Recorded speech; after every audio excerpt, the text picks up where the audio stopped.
Good evening.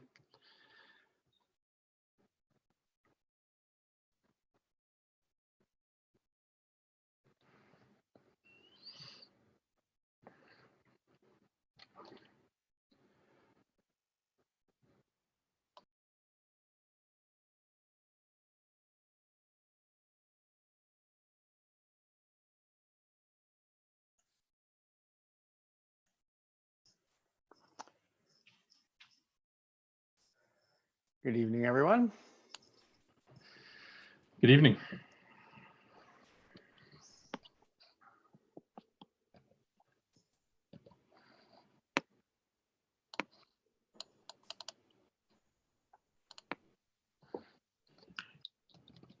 Ken, Yes.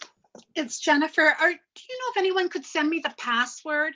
I'm trying to load it up on my iPad, so I'm not having to look on my little iPhone, and it's asking for a password. All right. Are you ready for the password? Okay, just a minute. I didn't know you'd be that efficient. Yes, I am. You should know me by now, Jennifer. Okay. I'm ready. Password 097618. Thank you so much. No problem. Don't ask me any tough questions, though. Any more tough questions. That was my one question, right? Yeah, that's not. Yeah, we're all. Yeah, didn't you get the rules? You're only allowed one question. There we go. It's just sort of like you're only allowed one wish. What would it be? Thank you. Oh, now you're gonna have to mute your other one though, because you get a sound bite.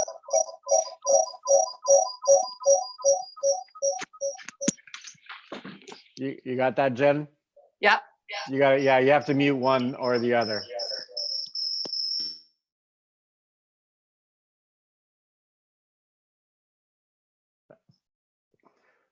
Otherwise, it's like talking into a barrel or the Grand Canyon or something like that. And this is just Coke, you guys. Sure. Whatever you say. By meeting 3, it'll be rye and Coke. Yeah, that's true. And Yeah. this is just tea. Yeah. Are you using the trick that I showed you? No, it really is tea. It's black tea. Yeah, good for you. I knew that. There's nothing stopping me from having a nice cold long drink after this is over because it'll still be sunny in the backyard. I hope so. It's supposed to rain, isn't it? Or You cloud guys, over. on the top left-hand corner of your screen, it'll say live on YouTube, just so you know everything you're saying is being streamed live to YouTube right now. just Fine. let you know. I thought we were gonna wait till the meeting was actually No. I think IT does this opening. just to embarrass us.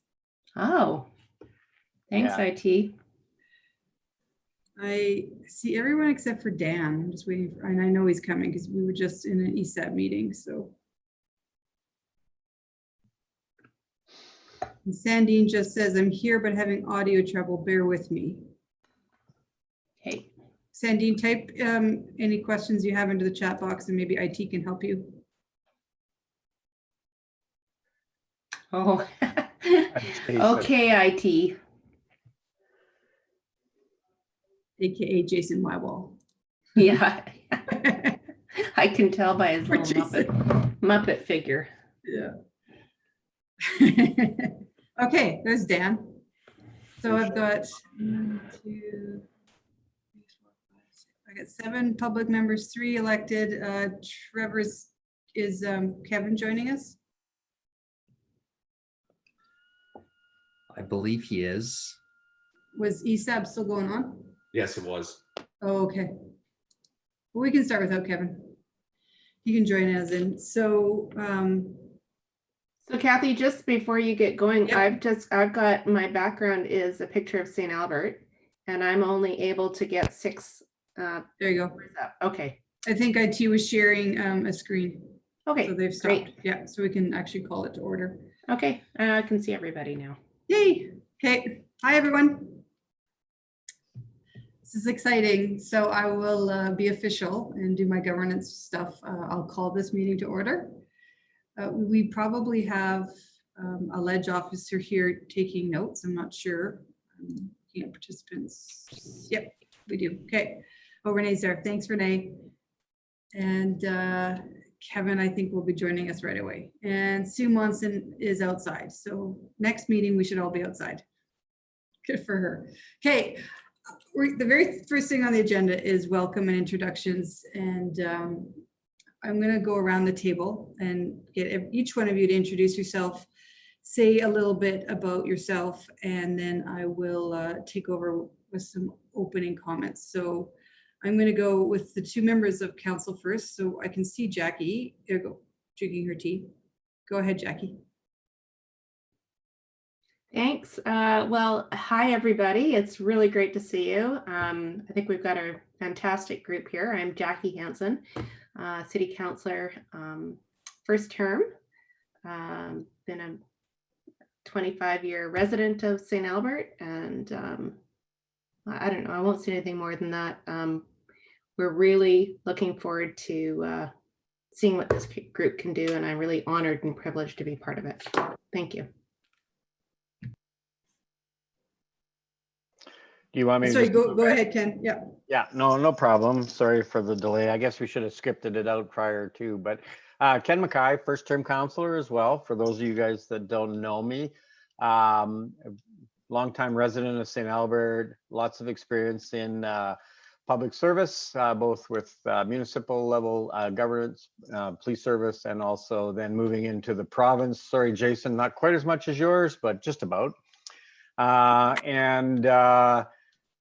Like Jackie mentioned, really looking forward to where we're gonna, or looking forward to the great input that we have from this fantastic group. And I really want to say thank you, everyone, for putting forward your name. We were really blown away with the quantity and quality of people who really wanted to step up and help our community. So thank you again. So with that, I'll sign off. So from here, I'll just go on the position that I see faces. Nick, you're in my top right corner. Why don't you go next? Good evening, everybody. My name is Nick Parkinson. I too have been a longtime resident here in St. Albert, over 25 years, and my family's grown up in St. Albert, in this great community that we live in. And in my day job, I work for the YMCA of Northern Alberta. I'm the president and CEO of that great organization. And we deliver programs and services in Grand Prairie, Wood Buffalo, Red Deer, and the Edmonton and Capital region, including St. Albert and Spruce Grove. So I'm excited to be a part of this. Certainly the reactivation of COVID, certainly from our social not-for-profit organization, is top of mind. And we too are on a learning curve here. So I'm excited to be part of this and contribute to the best of my ability. Thank you. All right, Alan, you're next. Good evening, everybody. My name is Alan Tom. Live here in St. Albert, same, a little over 20 years, married, 2 kids, daughter who's 22 and a son who's 19, both here. My day job, I'm an associate partner with Ernst & Young, so I lead our consulting practice here in Edmonton. Really looking forward to being on this group with everybody that's here tonight and helping the city and the residents move forward. Excellent. How about you, Sue? You want to go next? Sure.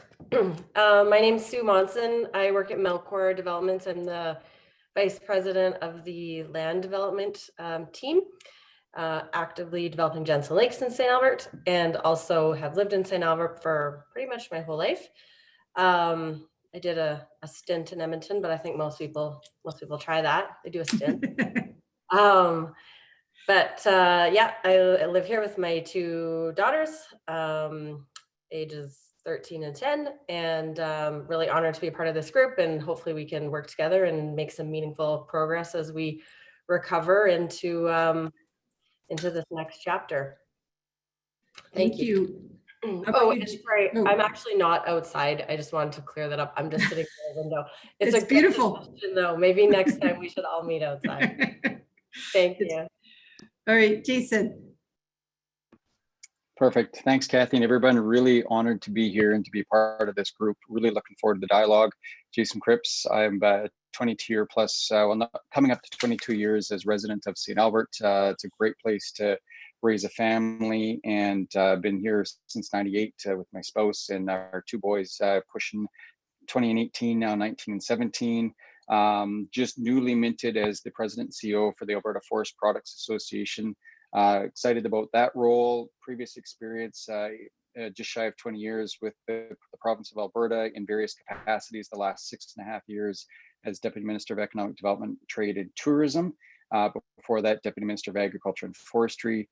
Moved around in different spots before that, have both been on the political side as well as on the civil service side. Really honored to be a part of this group. And Nick, I should give a shout out to your YMCA and downtown. I have been a member for quite some time and love the facilities out there. So looking forward to eventually getting back there and exercising. So anyway, just thank you very much for the opportunity this evening and into the future.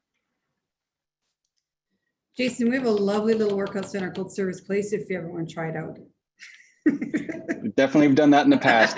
We'll again. All right, Jennifer. Good evening, everyone. My name is Jennifer Mccurdy, and I'm the current president and CEO of the St. Albertine District Chamber of Commerce. Before COVID, we had over 900 business members, both for-profit and not-for-profit. We're hoping to retain as many of those businesses as possible. My husband and I have lived in St. Albert over 25 years and raised our families. And our daughter is now a teacher in St. Albert. Her husband's EMT firefighter, and they own 2 houses in St. Albert. So we're going to be in St. Albert forever, I think. It's my pleasure to be part of this group. I'm really honored, and I'm looking forward to working with everyone and doing the absolute best that we can do for our entire community. Excellent. Sandine, let's hear if we can hear you. We can't hear you. Oh dear. Oh, there we go. Okay. Okay. That's perfect. You can hear me now. Yeah. My apologies for my delayed entry. I have used Zoom before on this computer and it's worked with me, and tonight it didn't want to, so my apologies. My name is Sandine Beach McCutcheon. I have lived in St. Albert now for coming up to 36 years. I had the unique opportunity to be able to work in St. Albert, something that not everybody gets to do, for a period of almost about 15 years, starting in 2004.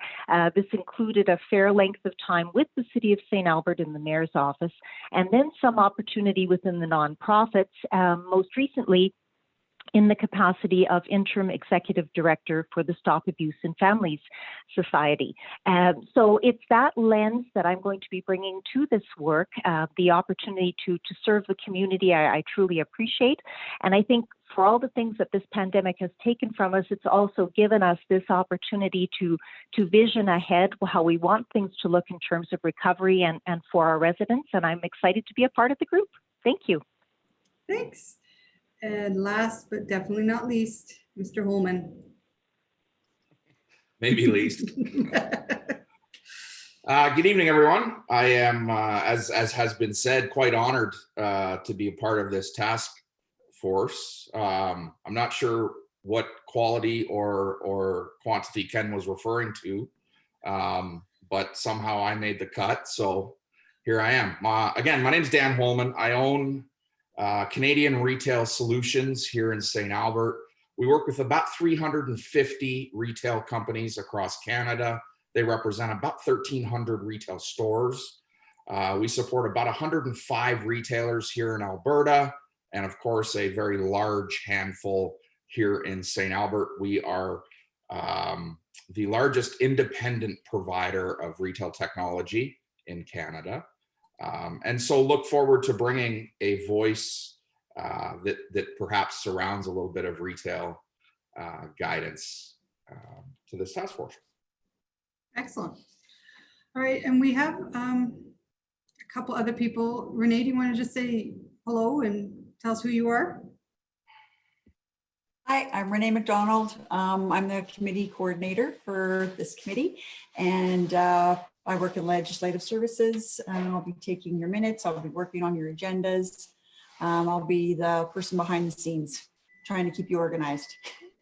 You'll get lots of emails from Renee. Yeah. Kevin, you're on the line. I can see you. So do you want to just say a few introductory comments and tell us about yourself? I didn't have too much. I think I know everybody on the committee from prior initiatives. So I'm the CAO. We're here, myself and the administration on the call. We have a recovery administrative team that's been up and running for about a month now. So we're the resources to, I guess, provide any advice you need, but probably more importantly, to execute on the recommendations you make to council. Okay. And speaking of our internal recovery team, there you go. Trevor just turned on his video. I'll get Trevor to introduce. I'm not going to go through everyone on staff who's online, but Trevor is going to be an important cog in this wheel. So Trevor, do you want to just say a few words? Yeah, and pleasure to meet everyone on the task force who I haven't interfaced with here in the past. But in my regular day-to-day job for the city, I'm our intergovernmental affairs manager, but I've been seconded here as our recovery section chief. So I've been within our emergency operations center here for a while now. So yeah, just looking forward to supporting the task force moving forward. Awesome, thanks. All right, and then I think everyone on the call knows me. There's a strong Rotary connection going on when I look around. Dan and Jackie and Jen and I are all in the Rotary Club. I think Sue's very well aware of Rotary and Sandine's husband, Wayne. So I know all of you in various ways, so I'm not going to go into a lot of details about myself, but I will start with a few comments. And the first one, and it's been said before, but I'm going to say it again because it's important, is thank yous. And sometimes thank yous are never enough, but it's really important that you know how much council really appreciates your participation in this. We're really in some uncharted waters, which is funny because I just bought a boat. So hopefully those waters won't be so uncharted, but these ones are. And I know that can sometimes be very scary, but I think in this situation, I find it very exciting. I put on Facebook a while ago in one of my COVID updates that it's a quote by Albert Einstein that says, "In the middle of difficulty lies opportunity." And so this is now where I compare all of you to Einstein and how smart you are.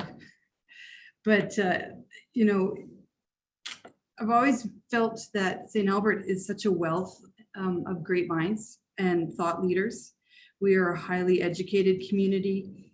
And these people seem always willing to step up and volunteer their resources. And that's an advantage that St. Albert has. And you guys are all here because of your diverse background and your expertise. Yet I really want to make it clear that you're not here representing your industry or your specific job in this moment in time. You're here to represent the entire community.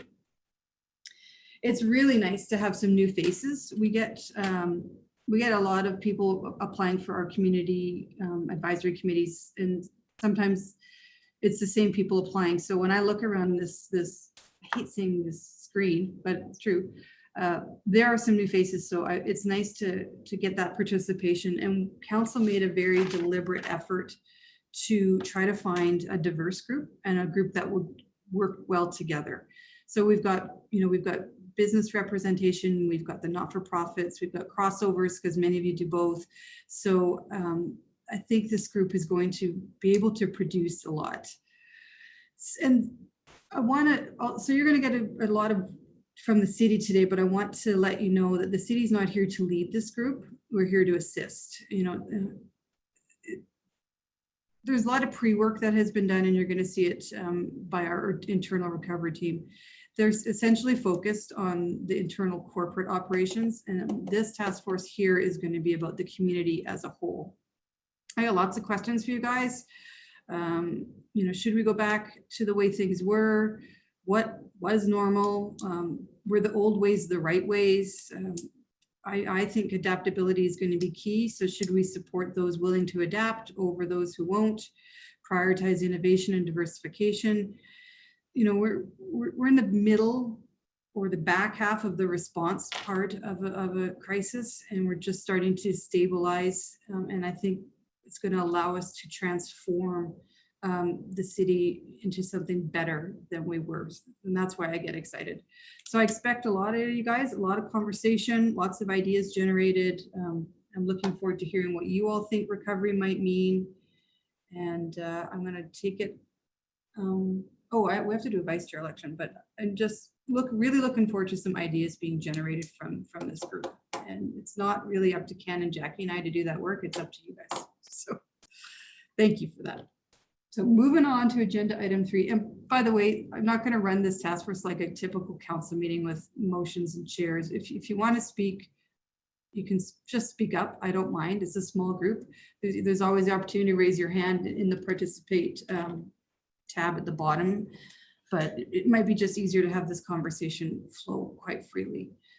So Renee or Kevin, how are we doing the election of the vice chair? Are we just looking for volunteers? I don't know how I guess we should probably make sure it's formal. So I don't know. No. Probably nominations followed by any second and third call for nominations and then close it. And if nobody nominates anybody, can I just appoint? Why don't I ask if anyone is interested in serving in the position of vice chair first? Look for hands. Really, I'm not going to miss a single meeting. It's not going to be a lot of work to be the vice chair. We just need one for legislative purposes. Anyone want to do that? I would probably reluctantly throw my name forward just because of my connection, Kevin, if you agree with that. I should have mentioned before that I also sit on the Esab board here in St. Albert, Economic Sustainability Board here in St. Albert. So I may be a good person to share information between the two. All right, perfect. I'd certainly agree with that. Does everyone want to nominate Dan? Sure, I'll nominate Dan. Thanks, Sue. Is there any other nominations from the floor? Going once, going twice. All right, congratulations, Dan. Vice chair it is. All right. The agenda was sent to you guys a couple of days ago. Does anyone have any thing they want to add to the agenda? Seeing none, I'm just going to declare the agenda adopted as presented. And I'm going to move on to number 5. So review of our recovery conceptual plan by Trevor. Are you sharing your screen, Trevor? Yes, I'll try here.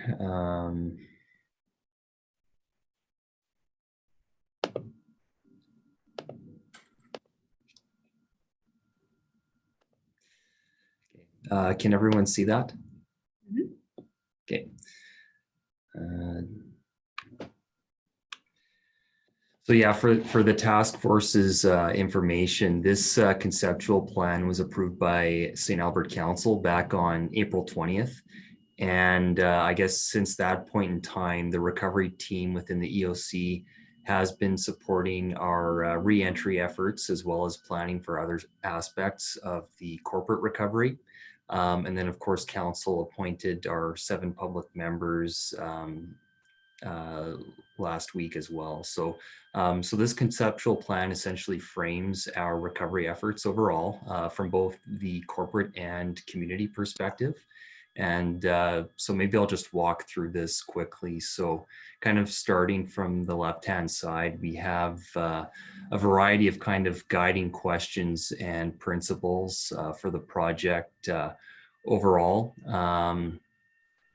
And then we've divided it up into kind of external facing and internal facing action areas. So as far as the task force is concerned, really this plan sets up your kind of operating area within the business sector support, community partner and resident support, and the community mitigation areas. So really our external facing recovery efforts. And then to the right of that is our primary objectives for each focus area, and as well as, sorry, I'm just editing my screen here a bit, is desired outcomes for the project. So at the end of the day, that city residents have a support network, the business community is thriving kind of within that post-COVID environment, that our community partners, not-for-profit sector have a support network and system. and that the city's prepared for future similar situations, whether we have a second wave or there's a similar kind of emergency scenario in the future. So really our kind of end state is that the city has fully recovered from COVID-19, is operating sustainably, and we continue to be recognized as one of the best communities in Canada, kind of that concept around one of the best places to live, work, and play. And also that the city's kind of looking at new innovative ways of service delivery that kind of are reflective of the new normal, whatever that looks like. So then we've also identified some different risks and challenges, such as, you know, the global economic depression, potentially facing a second wave of COVID-19. Some others are listed there as well. And then some performance indicators, just again, knowing if our recovery efforts have kind of achieved what we've set out to achieve. And as far as kind of our internal, more corporate recovery facing plans will go, those are underway already.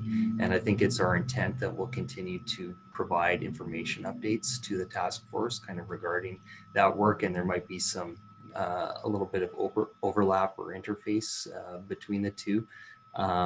Yeah, so this is essentially the conceptual plan, and happy to answer any questions on it. Awesome. Maybe leave it up for a sec, Trevor. Is there any questions on what the city is doing so far? Wow. Jackie?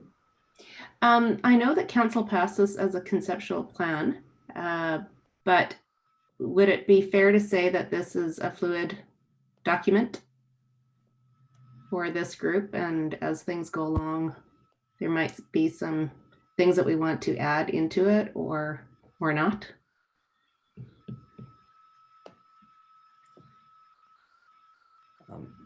Well, maybe I'll take a kick at answering that. I think it was for you, Trevor. Yeah, you know, it's within the prerogative of this task force to make recommendations to council. Again, this is just kind of a roadmap framework within which to operate, kind of from a project management perspective. But if the task force is seeing that there's a need to adjust, then certainly that can go back to council and be revised from there. I think it leads back to what I said initially, is that the city is not leading the work of this task force. So you guys can have comments on this and then move that towards recommendations coming out of this. So I saw Ken's hand go up. Go. Yeah, just for clarification, and maybe it'll help all of us here. So we have the key action areas where you have identified external and then internal. The external business sector, community partner, resident support, community mitigation, and then followed by the city-owned facilities, service delivery, economic resilience, and internal. Is my understanding of this that the internal is part of the administration's recovery plan, or is the task force just dealing with the external three areas of the key action areas? Is that the focus?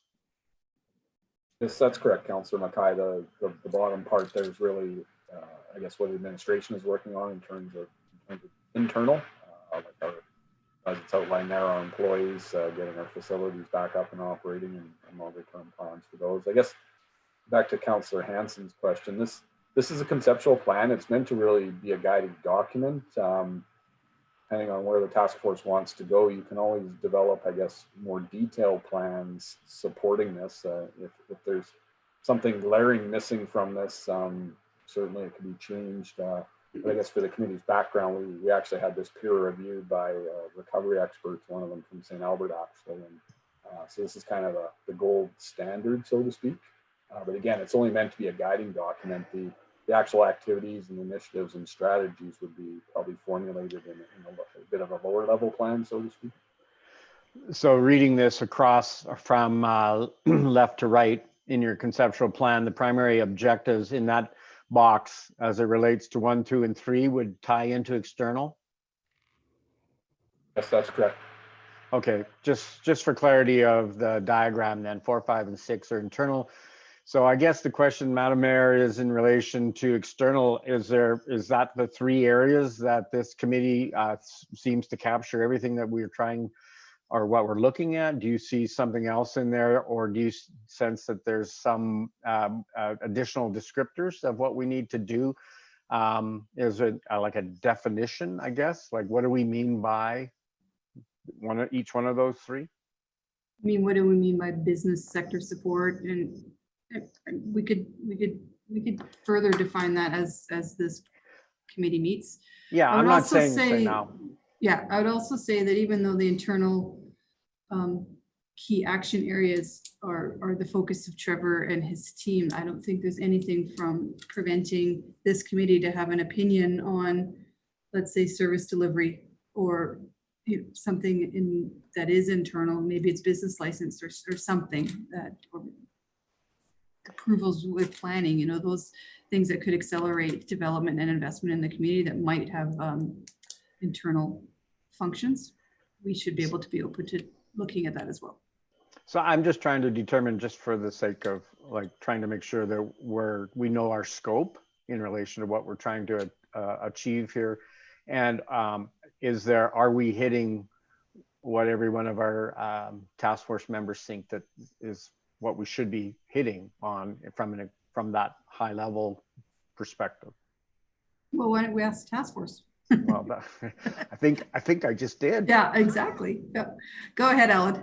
Sure. Yeah, I mean, when I was coming into this, I think it broadly does, across those 3 categories of business, community support, and then community mitigation. I think on the internal, it's hard to ignore those because they're ultimately going to be the support framework, I think, in a lot of areas related to the key action areas. And I suspect that we got to work within the confines of what we can do within, city authority, and then upwards within provincial authority and onwards. So I would think the internal ones will have to be aware of and probably work fairly closely in terms of understanding how those support any ideas that come out of the committee.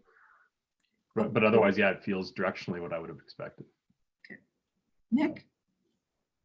Thanks very much. Just a couple of comments, if I could. First off, I thought it was really a very well laid out conceptual document and very helpful to look at it. Just 2 comments that I'd have. One is around returning to full operations. And I know further on in some other documentation around the new normal. And I see it not only in the guiding principles, but also in the end state. And my question is that a realistic expectation that we return to full operations? And I know in my organization, I'm not sure full operations is going to be the norm going forward. So just that new normal that was mentioned elsewhere in further documentation really hit, because I think there's a new reality that we're all dealing with. The other piece that stood out is, and it's in here, related to the expectations of our community residents on service delivery and service standards. And I know, again, in my organization, one of the biggest things we're having to deal with is setting the new bar as we reactivate, in whether it's the mid or long term, what the standards of service delivery are going to be. And people are going to have to get their head around that. And communications, not only internally within this, but certainly within the residents and the community, I think is going to be really important. Those are my comments, but I thought it was really well done. Thanks. Yeah, I think you have some good comments there, Nick. I think, first of all, that's what I tried to say is we don't need to go back to the normal that we used to know. So we keep the word new, then it opens it up for whatever we vision, And as far as service delivery, that's a tough one. The service level standards are set by council, and it would take a council decision to change those. And so Kevin's marching orders are to continue to keep those service levels, but that is going to cost us a fortune probably. So it's a great opportunity one more time to have a conversation with this group about maybe how is St. Albert Are they ready for some service level changes, whether they're temporary or permanent? Are we delivering the right services? And that's a conversation that you all could help us with. So yeah, it's happening already in our internal group. Anyone else want to add anything on this conceptual plan? If I could, Kathy, it's Jason. Yeah. So as I see the internal external line, and thank you for seeking the advice of this panel on the internal, but I would see it through the lens of number 1, 2, and 3. So I think any advice that we give as a panel member, to be able to provide advice on the internal, that's really administration's purview as set through the direction of council. But I would say, if we as a panel are comfortable to making sure that any advice that we're given on internal is through 1, 2, and 3 on the external front, I think it's important to frame that out, because there's going to be stuff that's going to be out of scope. I would argue that if it doesn't fit within the 1, 2, or 3 from the external side, and I would say that that should be on the administration's front. Any advice that we give as a panel really should be through the first 3. I agree. And through. Okay. Yeah, so if it crosses into the internal side, it should probably be coming through one of those first 3 action areas. Yeah. I have just one question. Is there any consideration to having this task force, or I guess kind of adding to as the conversation that'll go on with this group, with respect to communicating with other levels of government or making recommendations of how St. Albert would communicate with other levels of government? Just, I didn't see much of that in here. Just wondering if that was a consideration. I'll jump in and then maybe Trevor or Kevin can as well. I hadn't thought of that, Sue, honestly. I only ask, I've just been on some calls with the city of Edmonton where there's been some communication that's gone from the mayor or council of the city of Edmonton directly to the province. And it would be great if St. Albert was considering doing something similar, if we could maybe collaborate on that. Sure. You may be aware that I tried to establish a regional recovery task force through the Edmonton Metro Region Board, which did not occur. And I kind of saw that group who could speak as a region to the province, but now that that's not happening, absolutely we could have that conversation here. I know Don has daily calls with Kenny. Don Heed and the president of AUMA have those daily calls, so he's got a better line of advocacy. So we use Edmonton as a funnel if you. Okay, that makes sense. Mm-hmm. But to be clear, though, Madam Mayor, we have had conversations with provincial government at numerous levels. Yeah. Yeah. But let's add that, Sue, to a possible point of conversation is advocacy. Thank you. All right. Anything else? I was just going to say, Kathy, that Sue's point is well taken, and it may be that some points that we land on that we think need to be advocated for might be the very same issues and topics that other urban dwellings are finding. So whether it's Spruce Grove or some of the outliers outside of Edmonton, there might be an opportunity for a little bit of unofficial regional advocacy. That's true. Yeah. And the mid-sized mayors are generally advocating as an alliance. So all the urban municipalities, except Edmonton and Calgary, we do it as a group. All right. Anything else? Did you want to add to that, Trevor, about other levels of government? Had you thought about? No. Okay. All right. What's next on our agenda?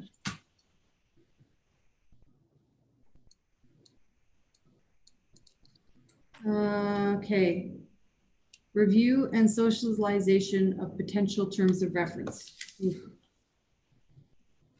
This is the legislative stuff that's always fun.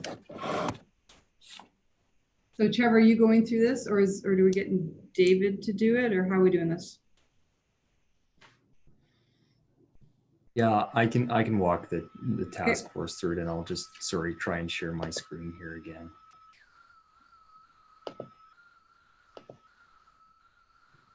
And I'll just point out that this is just an example of what our terms of reference could look like. We can change any piece of this that we want.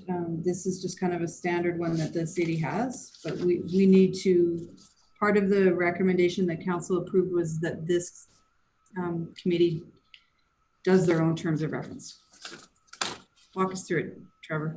Yeah, so along with kind of the task force appointments, council, and when council approved the conceptual plan, council also approved the governing bylaw for the task force. And so as Mayor Herron mentioned, this terms of reference is pretty high level and standard. One of the areas that is currently left blank is the vision. So it just kind of referenced back to the bylaw, essentially saying that the task force can establish its own vision. The mandate, again, is pulled from some of the work that the task force has seen already. And because this is just kind of an initial roadmap, is we kind of established different levels of detail. So you start with the conceptual plan. It frames the bylaw in terms of reference, and then from there, like a project plan, and that's just a potential kind of framework. So currently the draft terms of reference speaks to that. You know, the objectives, again, this is largely pulled from the existing bylaw.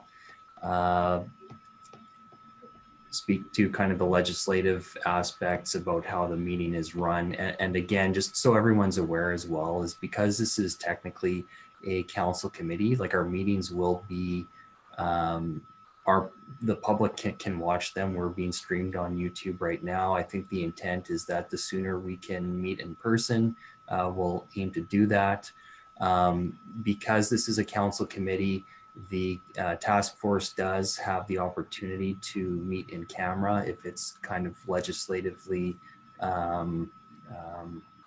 entitled to per relevant legislation.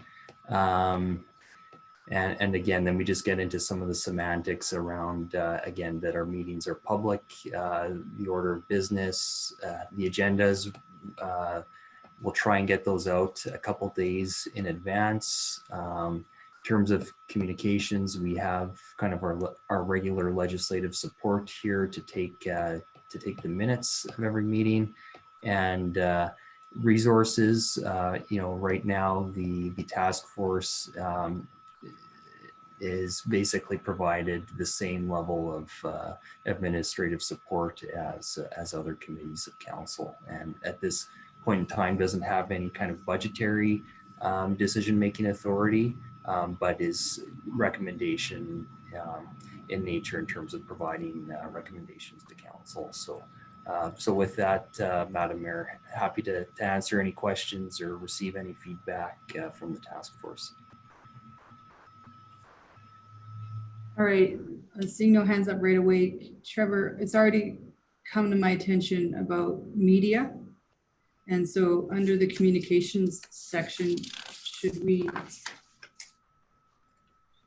clarify that, you know, all members of the task force are, you know, willing and able to speak to media, but the chair will act as the spokesperson? Is that something we could put in? Just because you all 10 of us don't need to get calls from the Gazette every, just to coordinate some of that communication, and maybe even kind of like we do with the annexation committee, have a media release at the end of each meeting. Is that something that would belong in a terms of reference?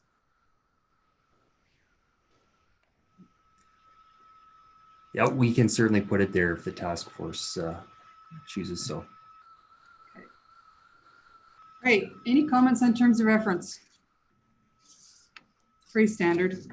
Madam Mayor, Go ahead, I think it would be helpful in communications to have something around media, whether that be print or social or whatever the case is, just so we understand how we conduct ourselves individually and as a group, and where we prefer the communication direction come from. Right. I don't want any confusion. Madam Mayor, just a quick Yep. question and maybe just clarification more than anything. When we say medium to long term, what is the bandwidth on that? Because we could all have very different definitions of timeline. I'm not suggesting it needs to be expanded on in the terms of reference, but can I just get clarification on what's that time frame that we are contemplating? I can give you what I think the definition is, but I might look at Kevin for his ideas too. I actually have short term too in my thought process. So I think in the short term, meaning, before October, we could probably have some interim recommendations that could go to council, maybe not in a final report format, but with some quick wins, some easy discovered recommendations that we could, I don't want to wait 18 months for. Midterm to me kind of appears post-COVID. How does the world look? How can we do things differently? And that might be, October to January, February. And then in the long term is about 18 months. And we talk about reimagining St. Albert and maybe a bit of implementation and oversight from this committee. That's my thoughts. Kevin? I think that's a good timeline. I'm going to defer to Mr. LaFleur here, but I think, where I'm going to go is I think any recommendations from this committee that would be approved by council, we do have an election in the fall of 2021. So, I guess recommendations that this committee wants to see go to council and be approved would probably have to be done. I think, is it a month before the election, David, when the council dissolves, or maybe you can help us with the actual timelines there? Well, technically, we do have an election. We have different members of council, but in law, there's one council, one and indivisible throughout all time. So when the recommendations go to council, legally, it really doesn't make any difference. Practically, though, Kevin is correct. It would be very wise if you have something big that you want to bring to council, be very wise to get it to the council not later than the end of August of next year. I think generally we don't have any scheduled meetings after nomination day. Although in the past, St. Albert has, I think the Habitat for Humanity decision was made after nomination day. They called a special meeting. So, but I agree, David, I think if we could get a final report in front of council by August, that would be great. Ken, I saw your hand go up. Yeah, it did. And maybe I'm jumping ahead in the agenda a little bit because some of that is answered or potentially open for discussion in the project summary on the project plan. So page 5 of the package, it just starts to identify what reports, short, medium, long term, and recommendations to council. So some of that, I guess, just we would have to decide what that definition of short, medium, and long term is, and that kind of goes through what we're actually trying to accomplish in that time. So we may find that there are some quick wins that we either can identify from within the task force or that can move forward quite rapidly, and I would hope that that's one of the objectives of the task force, that if we see something that we can act on quickly that will address one of the 3 actions that we have that in our framework that can move us forward. So I mean, and then then you talk about deliverables further down, and it does identify short-term recommendations, midterm report, and final long-term report, and we can have further discussions as to what that actually looks like and how that's prepared. But I'm just saying, so that maybe so by jumping ahead, we start to frame that a little bit. Nick, or Jason, you have your hand up. Is it Jason? Yes. Yeah. Thank you, Madam Mayor. Just 2 points, both on the terms of reference. One, I think short term, I think we need to be cognizant of if we get a second wave in the fall, we almost need to splice out short term as to phase 1, phase 2, or wave 1, wave 2. So that would probably semantics, but I think it's just something we need to keep in mind as we're looking at recommendations. So that's one related to short, medium, long term. Second, back to the media point, couldn't agree more. I think it should be in the terms of reference.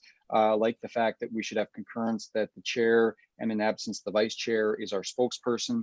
And just a full disclosure, I did get a call from the media earlier today. I'm sure others did as well. So I don't want to look like I'm going rogue. I was just responding to the questions from the Gazette today on the onboarding of the committee, but it really should be the chair and vice chair going forward that does any media related to our panel discussions. Okay, thank you for that. We'll get that part. We'll get that put in the terms of reference in. Seems Yeah, like there's some unanimous. Yeah, go ahead. I think so too. I really, well, as you know, but I really do believe that communication needs to be funneled through a spokesperson. And so I really don't like it when media calls and gets 7 different answers, or maybe all the same answers, but interprets them 7 different ways because they're articulated differently. And I just think, you know, unless we're going to be provided key messages. Okay. But I really do believe that you are the spokesperson as the chair and mayor. I won't be available, so Dan will have to do it all. Okay. Hannah from the Gazette is already calling everyone. Yeah, no, and I think that's good. I want the Gazette to report on the goings on of this committee. I want this to be something our community is proud of. So we just need to make sure we know what we're saying. And I like the idea of having a press release after the meetings so that people are well informed, so people know what the task force is looking at and can provide feedback to us as well. Yeah, is that so, Trevor? Is that something we can do like we do with the annexation committee? Okay. And we can add that to every agenda, just key messages that we'll put in the media release. Okay. All right. And Sandine just typed into the chat that she agrees and envisioned the vice chair as our spokesperson. She also wrote chair too. All right, okay. So do we have enough direction, David, Trevor, Kevin, on the terms of reference? Yeah, I think we've got everything captured there. Okay, so will this come back to our next meeting and we'll make a motion to approve it? Yes. And then will that need to go to council? I don't think it needs to. I think the committee's empowered, but I'll defer to David. Yeah, sorry you always hate to contradict the boss, but the bylaw does say that the committee is to come up with terms of reference, recommend them, and council approves them. Okay, thanks. All right, review and socialization of potential project plan. So you were given a very detailed project plan. So we can go through that now. I think Trevor's taken us through, and then this is a great chance for people to jump in at the various points and give input, contradict the plan, add to the plan, whatever you think is appropriate. So take it away, Trevor. Okay, and maybe I'll let Kevin kind of provide some introductory remarks as well. Or I don't have too many, but again, the mayor mentioned it. This is just socialization. It's merely, again, meant as a prompter of discussion. Certainly, the committee can add or amend or remove or as you see fit. So really, it's again just a prompter for the discussion.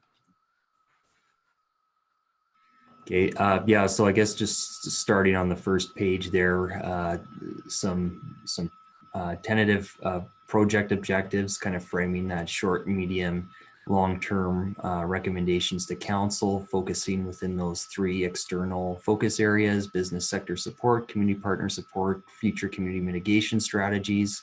And then just took a shot at trying to differentiate kind of between the short, medium, and long-term in terms of quick wins, kind of the new normal and reimagination, and then long-term kind of reimagination and implementation.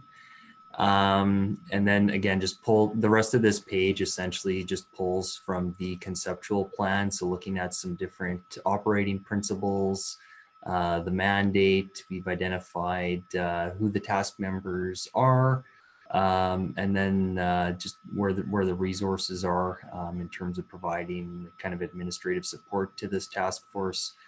Have identified some key stakeholders, and this might not be all encompassing, so certainly would welcome any feedback from the task force on that. And then kind of the tentative deliverables are those short-term, midterm, and longer-term recommendations. So then we kind of just get into some of the background around the situation that we're dealing with. In terms of our project requirements, this section is just pulled directly from the bylaw approved by council. In terms of scope, have just kind of identified what would be in scope, and it's kind of providing recommendations to council within those three focus areas that could end up having impacts on kind of future implementation strategies or initiatives that the organization or community may end up undertaking. And then as far as out of scope, we spoke to it a little bit here, but we're undertaking the corporate recovery plan, and there might be some interface, but I think the intent at this point is more kind of along the inform side of things. Sorry, bear with my scrolling here, is again, this is the conceptual plan just as an appendices, different inputs and linkages, and I'll just try and zoom in on this. Is this showing up okay on everyone's screen, by the way? Okay.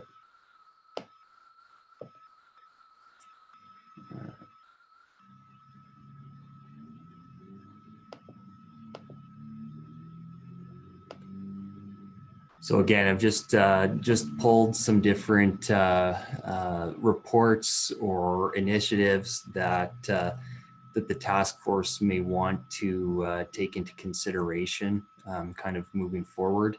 I think the way that this tentative project plan is set out is that it essentially kind of involves a strategic planning process. And so part of that potential roadmap could include kind of a literature review and looking at some of the existing kind of plans or policies that are in place. And so again, this might not be all encompassing, and would welcome any feedback as well. So as far as kind of project assumptions go, they're listed there. I think we're looking at kind of what's within the sphere of our control, notwithstanding some of the discussion we had earlier about interface with other orders of government. That could totally be an output of this task force's recommendations in terms of kind of advocacy for the city moving forward. Critical success factors, have identified those there as well in terms of just having a kind of a clearly defined terms of reference and mandate, and getting engagement from a broad cross section of the community, and then kind of solid communication processes moving forward as well. Some of the constraints we're dealing with is just linked to the COVID environment within which we're operating. And on kind of that advocacy perspective, as well as you know, the impact of different decisions that are made at the provincial and federal order definitely have a impact or influence kind of our recovery efforts as a community as well. So this is kind of this page here is where a lot of the detail is framed out. And again, this is just a potential roadmap. Would love to hear any of the advice that the task force may have. A lot of expertise around the table in terms of managing projects and that sort of thing. So again, kind of the way this is framed is a strategic planning kind of process, where early on we kind of deal with the legislative and framing piece. We would look for some quick wins. Each meeting would kind of have an idea generation. And then we kind of could potentially frame kind of are three different focus areas. So it's kind of segmented out from business sector support to community partner and resident support and community mitigation. And that frames kind of the midterm, mid to long-term recommendations. The way this is framed as well right now is council does have a number of existing committees. I think Mr. Holman spoke a little bit about Esab as well. So that's one, but there's others like the Seniors Advisory Committee, the Youth Advisory Committee, that this task force may wish to lean on them for some feedback as well. And so the way this is framed is kind of running some recommendations past those folks as well for some input. And that's just one approach to engagement. So that doesn't have to be the way the task force chooses to operate, but this is just one kind of idea for your consideration. And so once feedback is received from those committees as well as the public, then basically recommendations are ready to go to council, and that's kind of the planning phase of the project. And then the next phase is kind of that implementation and oversight piece. And so that's identified there. Haven't identified any timelines associated with this. I've just said to be decided. These are just some potential milestones that the task force may choose to follow or not follow. So again, we just took a kick at penciling this together and wanted to collect some feedback, and it may or may not work for the task force. So with that, some of the committees are listed there, and that's essentially a draft project plan for your feedback.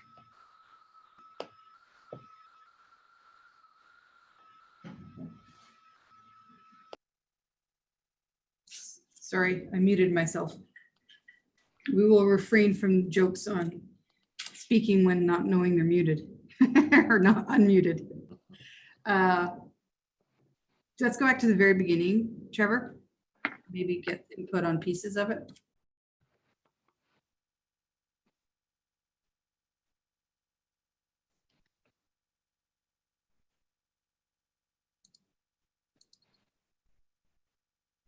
So the very first section is really about the objectives. I'm hoping you guys all had a chance to give this a good read through. So looking for comments about the project objectives, and is there something that's maybe just too big, or is there something that's really completely blatantly missing that we forgot about? Jason. Sorry, Madam Mayor, I actually had more two global comments. Okay. But we can wait until. No, go ahead. If you don't mind, I'll just, okay, I'll dive in. So it's actually one related to, I guess it's one's actually not so much global, but it does relate to Edmonton Global. And we talk about them being one of our key linkages and stakeholders. I think in terms of document review and whatever Edmonton Global is doing, we should probably make sure that we're not ad idem, but that we are actually informing each other, because I think they're going to play a key role, especially as we look to more of a regional approach. So that was the first piece. The second piece, and apologies, this is a little bit further down on the document and not into each of the project summary, but on the milestones. And again, sorry that I'm getting further ahead on us, but just a recommendation that I think task force meetings 2 and 3 should be reversed, so that on our next task force meeting, we should be talking about current state and the analysis. So it'll help frame the conversations around quick wins. I just think it may give us a little bit more of a frame out of goalpost to work in.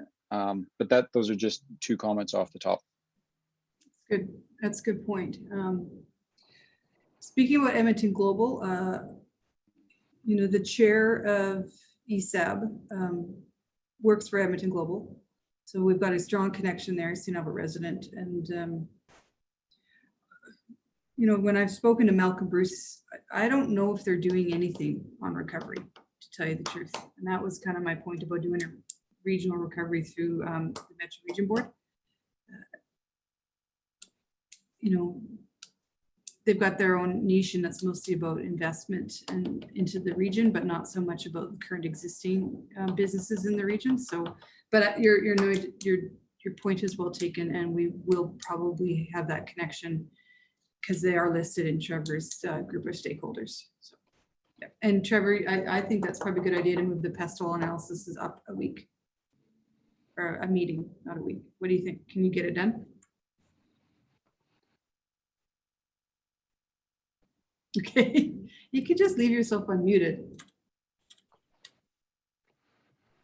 All right, any other comments? Are they- Mayor, just a Yeah, question. okay, go Nick and then Alan. Sorry, thanks. It's a question, it may be redundant, you can certainly tell me if it's not appropriate, but under guiding principles, it would be just around this whole sense of meeting and exceeding and being aligned to the current Alberta, the health standards related to COVID. And, you know, everything we're going to do and recommend, does that need to align to that? And is that relevant in this document or not under guiding principles?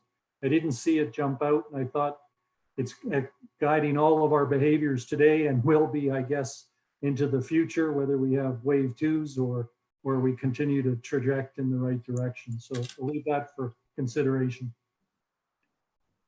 Yeah, it's a good one. So you're suggesting we have something in there about aligning with Alberta Health and their guidelines? Yes. Yeah, because we can't say don't wear masks in St. Albert when Alberta Health is. Right. Trevor, you got that noted? That's a good one. Anything else on the first couple, the objectives or the principles or even the mandate? I had Oh, one yeah, on the Alan, mandate. sorry. Yeah, no, that's okay. I had one on the mandate because we said full recovery a couple of times, and I think putting some goalposts in around what does recovery actually mean. You know, is it balanced with fiscal responsibility? Is it balanced with, you know, what's reasonable for known circumstances? I'm always cautious about the new norm too, because I don't want to see us kind of be complacent and slow moving, and, you know, kind of get comfortable in a new state when we could challenge ourselves to, you know, get back to what we were. And what we were before isn't necessarily defined by exactly how things were done. You know, can we be better? Can we be more efficient? Can we be more effective in how we support citizens and business? But full recovery seems to be a very broad statement for me. Okay, noted. I agree. Kathy, I had one very technical question, and I apologize for being technical, but maybe this question is for Mr. LaFleur. David, under mandate, the task force is a governance entity. So is that, should that be, is that word okay in there? Because that to me says decision making. I mean, it's not capital G, but anyway, or should it be a committee of council, or I'm not sure. Just looking for your thoughts. It's always you bringing these things up, Jackie. Well, David? I think the intent there is to make sure everyone understands that you're working at a governance level as opposed to getting into the weeds of operations and administration, that sort of thing. It goes back to the screen we saw a long time ago near the beginning of this meeting, where you had the three things up top and then the four at the bottom.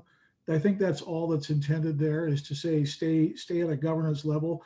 Governance doesn't necessarily mean you're making the decisions. In this case, you're giving the advice to council, right? You're recommending what council should do. That's still a governance level. So I don't have a problem with that. That's great. And that's a really good explanation. I just wanted to double check. So thanks. No problem. All right, under key stakeholders, there's a 5 or so 6, whatever, of stakeholders, residents, businesses, and stakeholders. Chamber of Commerce, other committees of council, Edmonton Global, and the social profit sector. Is anything missing there? I was thinking, and maybe Sue would agree, is UDI might want to be a stakeholder?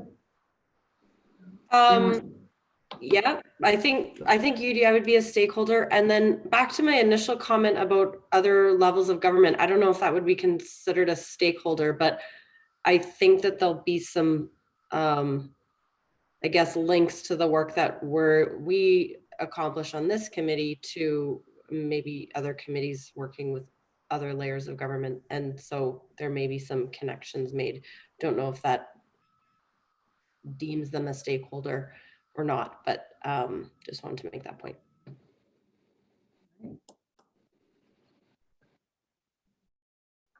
Anyone else? Sorry, it's Jackie again. I don't want to name education as a stakeholder because it's big, but they are a major employer in the city, and there's a lot of people connected to education one way or the other. So I'm guessing that these are key stakeholders, but that doesn't preclude other stakeholders on this journey if we need them. I would assume, yeah. Yeah. Okay. Yeah. I wouldn't. I agree with Jackie about education being a stakeholder or potential stakeholder. I would think even take education all the way up to post-secondary. You know, I think St. Albert's been trying to attract a post-secondary institute into our city for a long time, and that might be a key recommendation out of recovery is to have some post-secondary to attract some of the youth, to attract skilled workers, etc. So post-secondary might be important there too.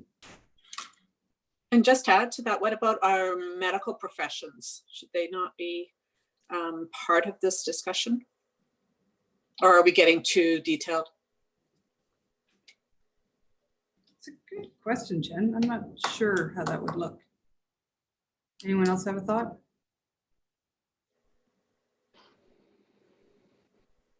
I guess I'm just thinking out loud here, and this is where I say that this could be a very fluid group. And there could be, whether it's short or midterm, some kind of engagement when we sort of have our feet not solidly planted on the ground, but with some wins that we are thinking of. Maybe there's an opportunity to do a town hall or something like that with the broader community, okay, including, you know, medical professions, educational, post-secondary, all of it. We're getting good at doing those town halls. Ken. I just want to, I don't want to lose Alan's comment in the mandate, because I see it almost like it's a hybrid vision statement, actually, because we've got this end state that says achieve full recovery from the adverse economic. I would also add social impacts as well in there. Yep. And because I think that we may have to make sure that we capture both of those. So whether you want to say socioeconomic, if that captures it, but I really think we almost have a hybrid vision statement as well as a mandate, which can cause some confusion. So, and maybe we can flesh that out when we do come up with our vision as in the terms of reference, but full recovery still could be a stumbling block for some people. So. Yeah, we could take that out. And thanks, Ken. I mean, I think it's going to be really easy as we go forward to focus very much on the economic recovery and forget about the social side, but we can't. So we all of us need to really remember to bring that back to the table constantly in every conversation, because that's kind of part of this. They go hand in hand. Could I add that, you know, maybe to Jennifer's point, you know, that we're getting a little bit deeper on the key stakeholders, and those key stakeholders will come to us as we start to set some tent poles and some measuring sticks, sort of, you know, on to Alan's point, you know, what does, you know, that recovery look like? And as we start to sort of steer towards, you know, those measurements, different stakeholders will come forward for us, you know, almost on a, you know, weekly or bi-weekly basis. You'll be talking about or to a different stakeholder. Yeah. So I think I'd like to summarize by saying, I think it would be good for us to keep the key stakeholders, you know, within the project summary as concise, but broad-based as possible, that we could identify the three of them, or that there are three categories of stakeholders, perhaps. Keep it concise, but have it add in there and any others that we may have forgotten, even like just opened it all. And I like the idea of a town hall. You taking notes, Trevor? Yeah. Okay. Do we have to approve this project plan? Certainly not today, but I think eventually? at a future meeting that would be good to kind of set a target. All right. All right. So, and we're not going to put dates into that one sheet yet. And there is an opportunity, as you would have read here, to form subcommittees. So if there's a general trend that we're talking about one thing frequently, that we could maybe spin off a few of us to do a subcommittee, and I'm sure there's other people in this community that would serve on a subcommittee. And Esab volunteered today. Lots of people that applied for this committee that applied for the task force and didn't land here today are still open and willing to serve in some capacity. So we keep your thoughts open to how we can form some committees. And anything else on this, guys? I'm looking at project requirements, scope. I'm just referring to timeline. Yeah. You almost got Alan really excited because you were going to say Gantt charts there for a second, which would have really got Alan excited. No. But I just from timelines, I don't know whether you want to map those out, but that might be too early yet. Yeah, we're going to have a conversation shortly about schedule. So that's why I didn't want to have any dates in the column of the potential key milestones. So when you look at the milestones, which is page 11 out of 18 in your package, you'll notice idea generation is on pretty much every agenda except for today, although open for some quick ideas even today. And is there something that we're missing in milestones or that you want to see from the city as a presentation or information you might need? And again, you don't have to answer that today, but if you can think of something, maybe even email it into the group. Well, I just think one of the strengths of the committee will be obviously there's going to be some things happening in their own sphere of influence that would be identified. For example, the AGM of Global is on the 28th, and it's an open meeting. So I mean, there's an opportunity to attend that if there's availability. But I think as other opportunities maybe pop up, we should have, is Trevor our go-to person? Unfortunately, I know he's tied up at the EOC. Or is it Renee? Kevin, you want to answer that one? Go-to regarding like external meetings? Or? Well, no, if something pops up that we think is of interest to the rest of the task force members or identify in relation to maybe an opportunity to get a little bit more information on what's happening in a broader sense of what.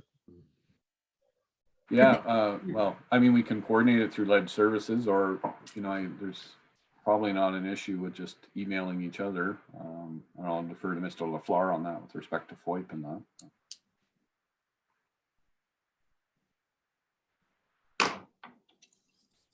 Oh, sorry. I was like, yeah. The mute button is far away sometimes. No problem with that. It's not a FOIP issue with that. Okay. All right. Is there any more? I see no hands up and I see no one waving at me. We're going to go on then to meeting schedule. First off, I hope we can do this in person sooner rather than later. There's 10 of us plus Trevor and Kevin, and we could do 15 people as long as we remain, I don't know the rules, somewhat apart or wear masks, but I find I'm getting good at sharing meetings like this, but it's not the best. I find that people don't speak up as much in this kind of circumstance. And I was just on the Esab meeting and it was quiet like a mouse in there. It was,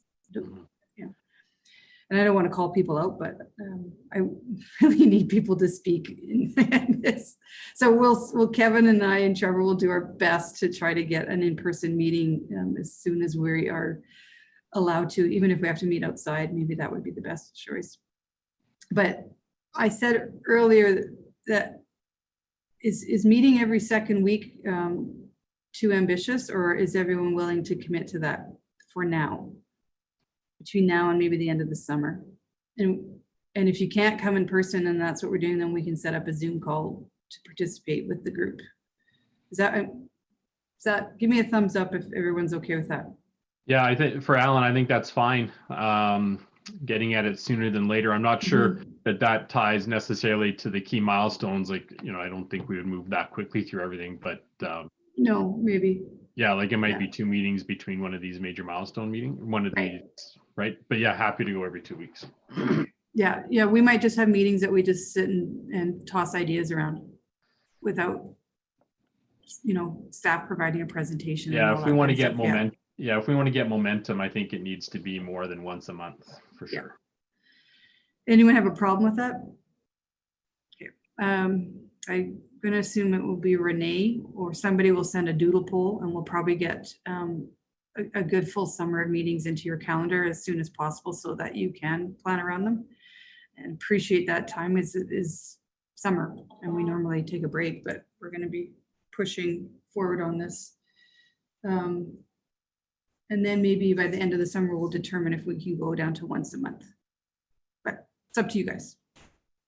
Is that what you needed out of a meeting schedule, Trevor?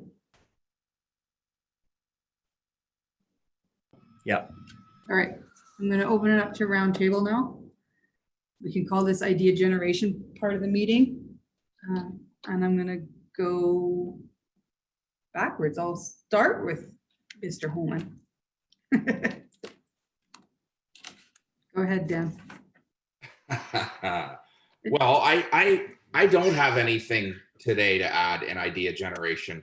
I would ask that as we get to this sort of section in the agenda, that there is some steerance towards a specific topic, and whether that's a specific group or a vertical that we want to talk about, whether that's business or development or social, that it's a little bit easier to get to that creative place with just a hint of guidance rather than a free-for-all. Okay. Yeah. We'll give it some structure. All right. Where's Sandy? That may just be me, the only one that doesn't think on his feet. Jen, did you want to add to that? Well, no, but just one thing I'd like to sort of throw out there with speaking to a lot of the businesses, and also just following things on the Support St. Albert page. PPE is a big concern for people, whether they're a business trying to reopen and they can't get their hands on the equipment, the masks, the sanitation that they need, or if they can, the prices have gone through the roof.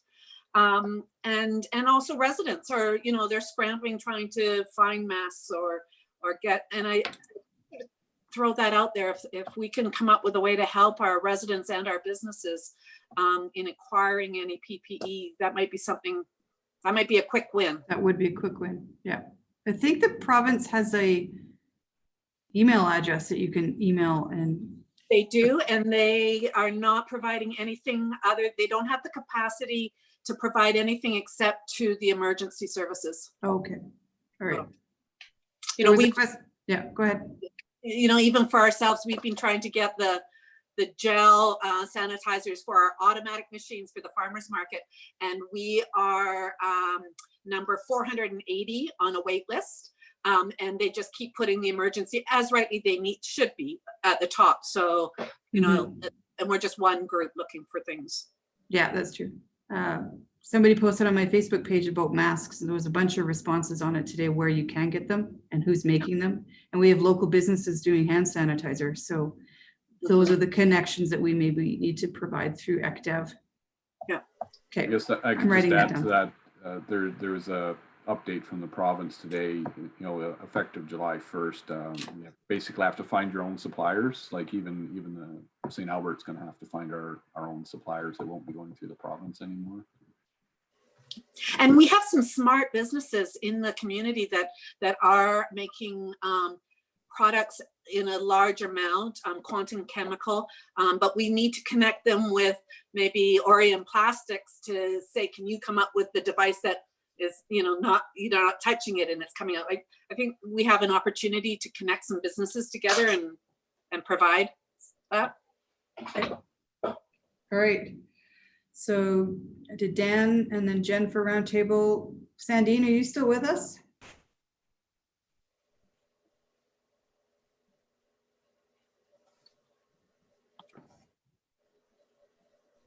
I think I see her. Yep. There she is. I had one thing I wanted. Perfect.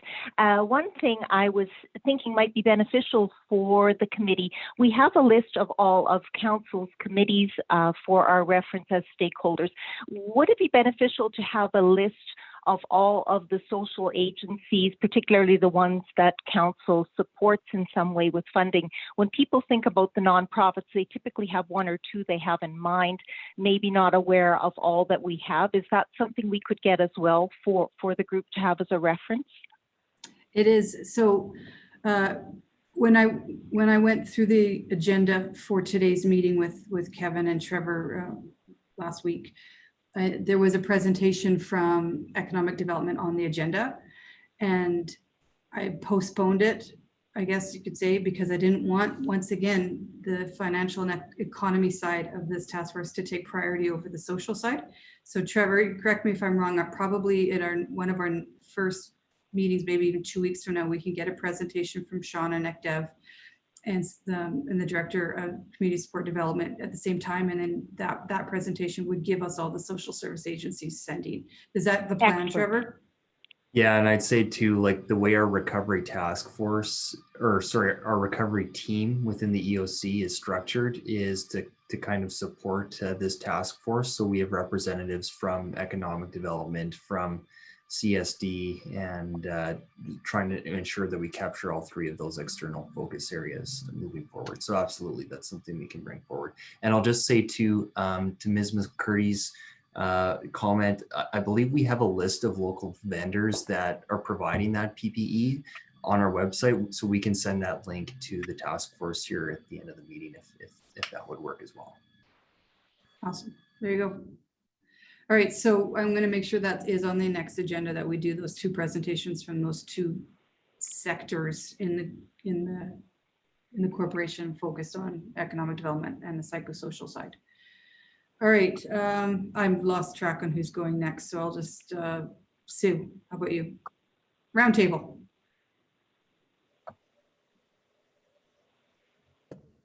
Okay, so like Dan, I don't have anything really specific, but I do think that this committee or task force, I don't know you all personally, but it seems like it's a collection of good experience and knowledge and connections. And so I kind of want to see this committee think on sort of a larger scale. And I think St. Albert's an amazing community, and there's a lot of like grassroots stuff happening from businesses to businesses or individuals or Facebook and social media and people helping each other out. And so that's why I keep going back to the government advocacy piece, because I do believe that the economic recovery is going to be tied to an influx of some kind of recovery funding coming towards cities. And I think we need to make sure that we get at least our share or maybe more of it. And so what I want to, I guess, leave with the group is for people to think after this meeting and leading up to the next meeting about what it is that we could ask for or propose on a larger scale to the province and to the federal government. And I know that the province right now is looking at things that are considered shovel ready. And so I'd like to know what we have kind of in the queue as shovel ready, I guess, projects.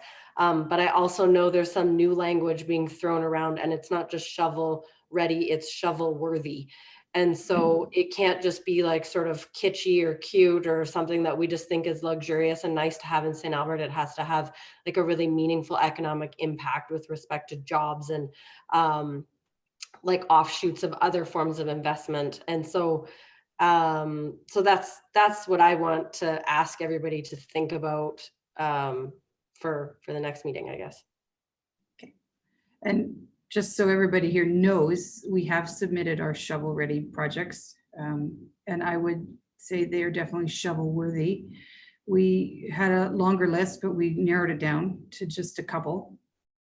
One was our waste to energy project, which is, you know, it's a smaller one. It's about $4 million project, and we've already committed $1 million ourselves. And I think we were also submitting projects that demonstrated that the city of St. Albert was willing to contribute as well. So we would be matching somewhat dollars. So the waste energy was one, but the bigger one was to get the servicing under Ray Gibbon Drive over to Rohit's lands, because not just for the rec center, but also because it would service Lakeview Business District. And in our letter to the province, which the province has given us no parameters on what they're looking for. They just said, make them ready. So we've been working overtime to get that ready, and that would create, I think Kevin and his team estimated 350 jobs. So we really linked it to job creation. So I hope we get that money, even a part of it. And I think that I could get our council to move forward on that. Anything else? Yeah. I think the messaging there is those would be like probably the immediate jobs of the number of people it would take to actually install that infrastructure and to design it and approve it. But I mean, if those lands are opened up, then the job creation is like endless. It's like a whole series of dominoes that just keeps going. And so that's exactly what I mean by shovel worthy. Is beyond that, you don't know the businesses that are going to come or the residents that will move here, and then they build houses and they landscape their yards, and jobs after jobs after jobs are created because those lands are opened up. Yeah. So, and I'm not sure if we can submit more projects. They've really been vague on what they're doing to support municipalities. So, all right, I'm going to pick on, how about you, Jason? You want to go next? Roundtable? Yes. Thanks, Madam Chair. Just to actually leverage off of Susan's good points around shovel ready, shovel worthy, and thinking big, as we discussed a week or so ago. I think Edmonton region has served with a real gem in AMI, the Alberta Machine Intelligence Institute, machine learning and artificial intelligence. And obviously not for today, but just planting a seed. You take a look at the types of businesses that are thriving in COVID, and I think coming out of COVID even more so is really around artificial intelligence technology.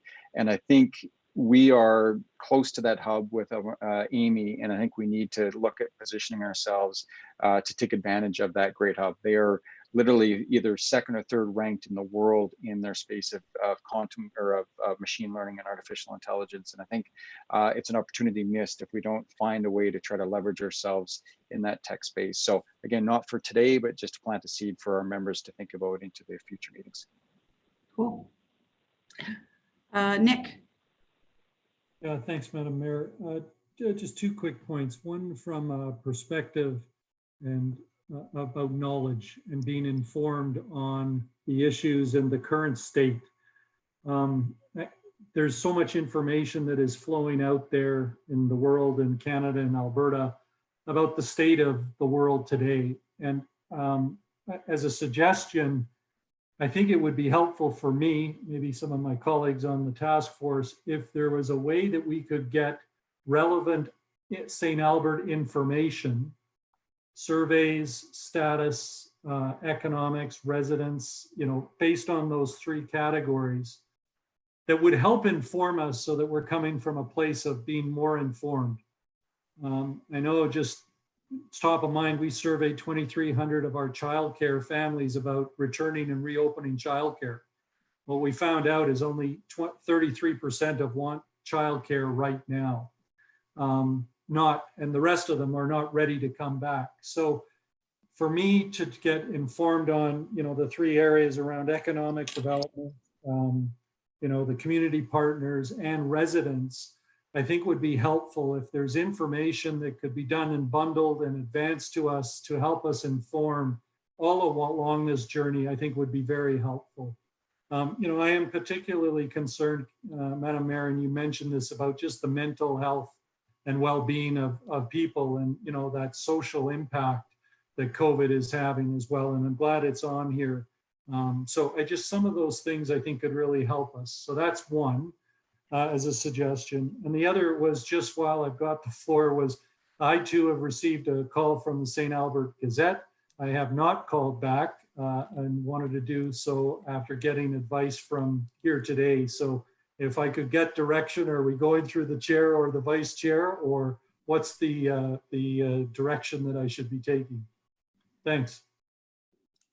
To your second question, Nick, I think probably the Gazette is just looking for some commentary on how you feel about being on the committee, what you think the outcome. That's fine, you know, absolutely take that interview if you want to. You know, I think it's more when we make some bigger decisions and stuff coming out as a group, then it'll be funneled through my office and communications team. Yeah. And so I just want to make sure I capture your first one. So you would like some more background on, say those three things again. Well, I looked at our primary objectives that Okay. glasses on. You know, the first one is work alongside with economic development partners. The second one is around community partners. And the third one is around establish a detailed plan for supporting residents. And, you know, in its broadest sense, I was thinking that if we could, and maybe it's just me, but anything that would be relevant around the state of COVID world in St. Albert related to those, and certainly happy to take anything outside of that, would be helpful in informing us. Okay, because we could fill your inbox with reports. So just be careful what you ask for. Why don't we wait and we'll get the presentation from the two kind of sides, economic development and the community supports, at the next meeting, and that might satisfy you with everything you need, but then you can probably ask for more because we've got lots. Yeah. Ellen. Oh, everybody took, can I say everybody took my ideas? No.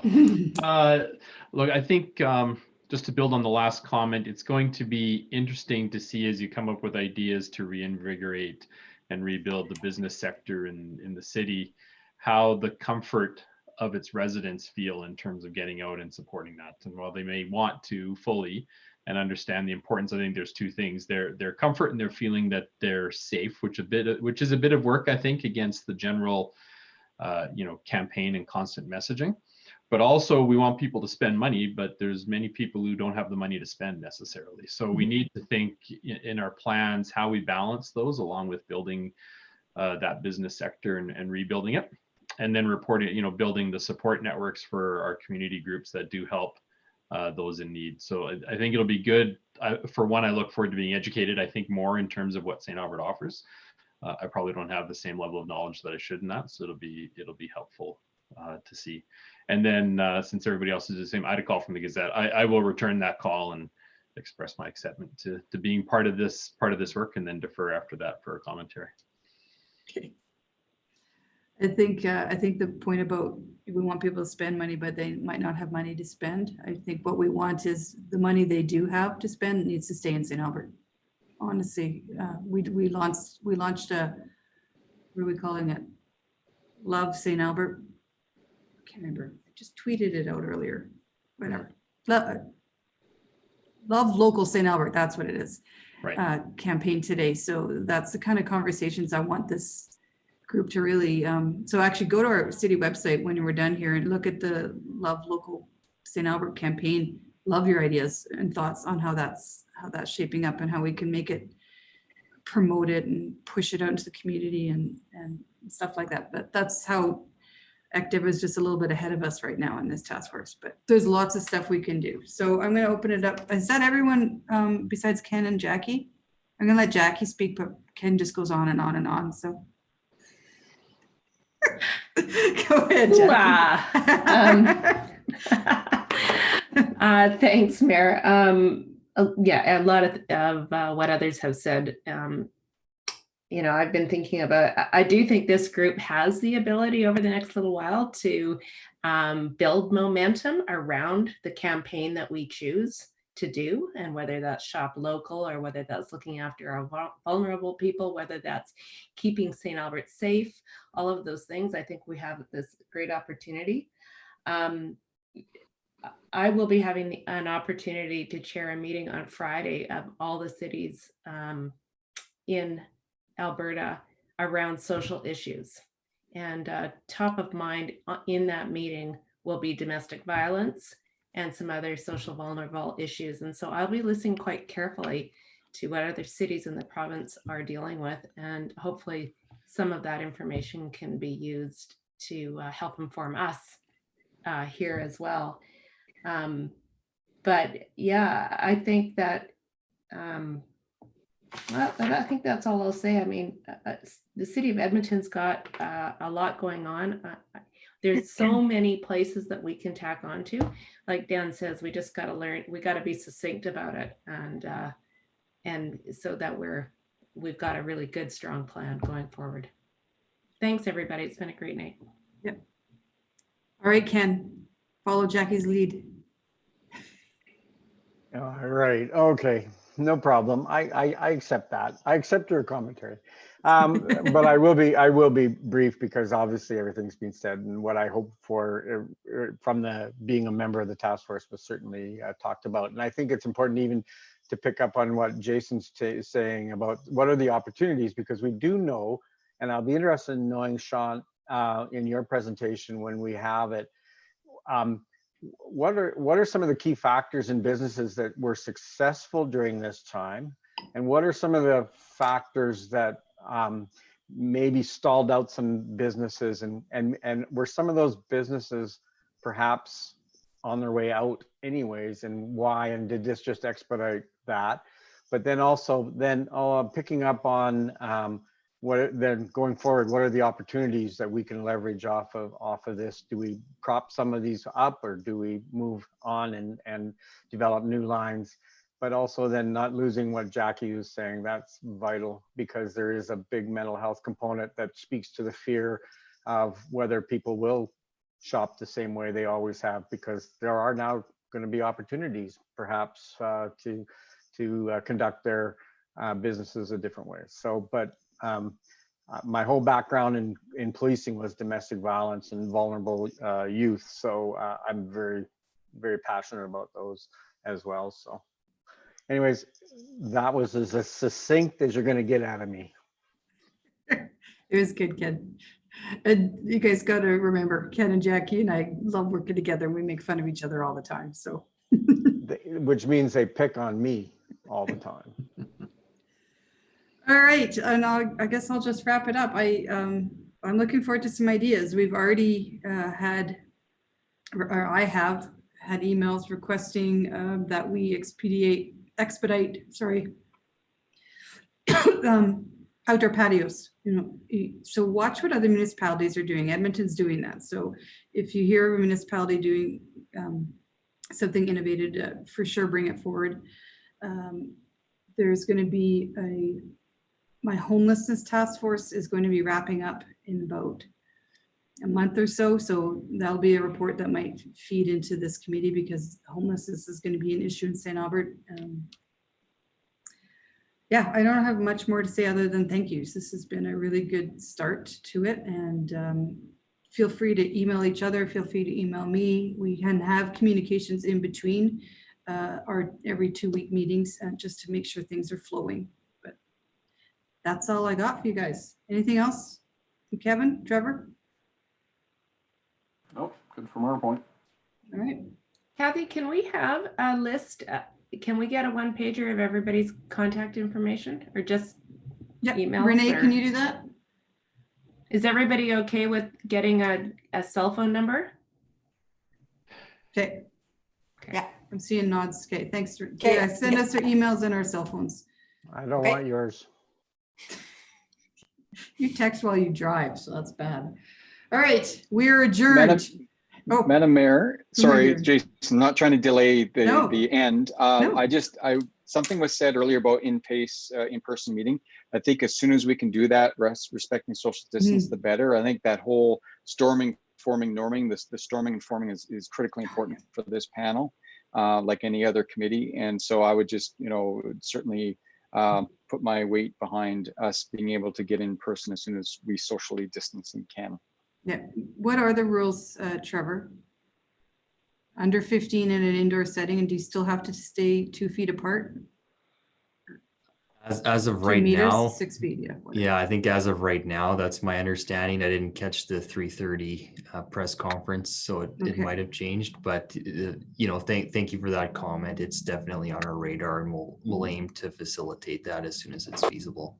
Yeah, my AUMA board, I'm allowed to go to the boardroom. We do sit 2 meters apart, and half of us are there and half of us are on a Teams call on the big screen. So we could probably do something like that to start. We'll see, because I believe that this will be much more productive if we're face to face. Yeah. All right. Have a good night, everyone. We're done half an hour early. Thanks, everyone. I just want to say happy birthday to Jennifer tomorrow. Happy birthday, Jen. Thank you. Thank you, guys.